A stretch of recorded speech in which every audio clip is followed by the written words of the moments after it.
இஸ்ரேலில் உள்ள மருத்துவமனை மீது ஈரான் ஏவுகணை தாக்குதல் நடத்தியிருக்கிறது. இது பற்றிய மேலும் விவரங்களை எமது சிறப்பு செய்தியாளர் ஜீவபாரதி விவரிக்க கேட்கலாம். வணக்கம் ஜீவபாரதி. இஸ்ரேல் மருத்துவமனை மீது ஈரான் ஏவுகணை தாக்குதல் நடத்தியிருக்கிறது. இதில் எத்தனை பேர் உயிரிழந்திருக்கிறார்கள்? தற்போதைய நிலை என்ன?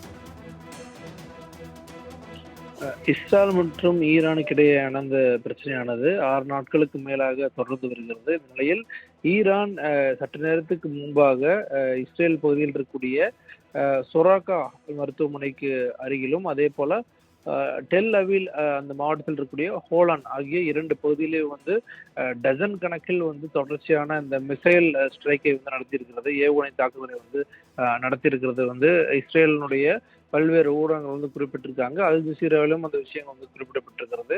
அதில் அங்க இருக்கக்கூடிய மருத்துவமனைகள் உள்ளிட்ட மிக முக்கியமான இடங்கள் கடுமையான ஒரு சேதத்தை சந்தித்திருப்பதாக இஸ்ரேல் தரப்பிலிருந்து சொல்லப்பட்டிருக்கிறது. ஆனால் ஈரான் தரப்பு என்ன சொல்றாங்கன்னா, இன்று காலை முதலே தொடர்ச்சியான தாக்குதலை அவங்க செஞ்சுட்டு இருக்கோம். குறிப்பிட்டு இந்த அவங்களுடைய மெயின் டார்கெட் அப்படின்னா இஸ்ரேலுடைய ஆர்மி கமாண்ட் மற்றும் இன்டெலிஜென்ஸுடைய ஹெட் குவார்டர்ஸ் தான் எங்களுடைய மிக முக்கியமான ஒரு டார்கெட்டா இருக்குது. மிலிட்ரியினுடைய இன்டெலிஜென்ஸ் கேம்ப் உள்ளிட்ட பல இடங்கள் தான் எங்களுடைய டார்கெட்டா இருக்கிறது. நாங்க அதைத்தான் குறி வச்சிருக்கோம். அதற்கு அருகில் தான் சொராக்கோ மருத்துவமனையானது இருந்திருக்கிறது.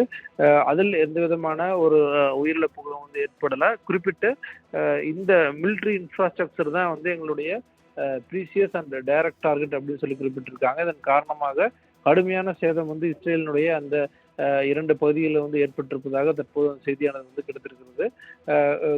குறிப்பிட்டு ஈரான் மீது தொடர்ச்சியான இஸ்ரேல் அந்த நியூக்ளியர் அதாவது அணுசக்தி சார்ந்த விஷயங்களை நோக்கி தாக்குதல் நடத்திட்டு வந்த நிலையில இன்றைய தினம் ஈரான் இஸ்ரேல் இருக்கக்கூடிய அந்த மிலிட்ரி பேஸ் பகுதியை தொடர்ச்சியாக குறிவைத்து தாக்குதலை நடத்திட்டு வந்திருக்கு. அதற்கான ஒரு மிக முக்கியமான அந்த காட்சிகளை தான் நாம் தற்போது பார்த்து வருகிறோம். இதன் தொடர்ச்சியாக 2 நாடுகளும் அடுத்தடுத்த தாக்குதலுக்கு பல்வேறு முயற்சிகளும் பல்வேறு முன்னெடுப்புகளையும் எடுத்து வருவதாக தற்போது செய்திகள் கிடைத்திருக்கிறது. விரிவான விவரங்களுக்கு நன்றி ஜீவபாரதி.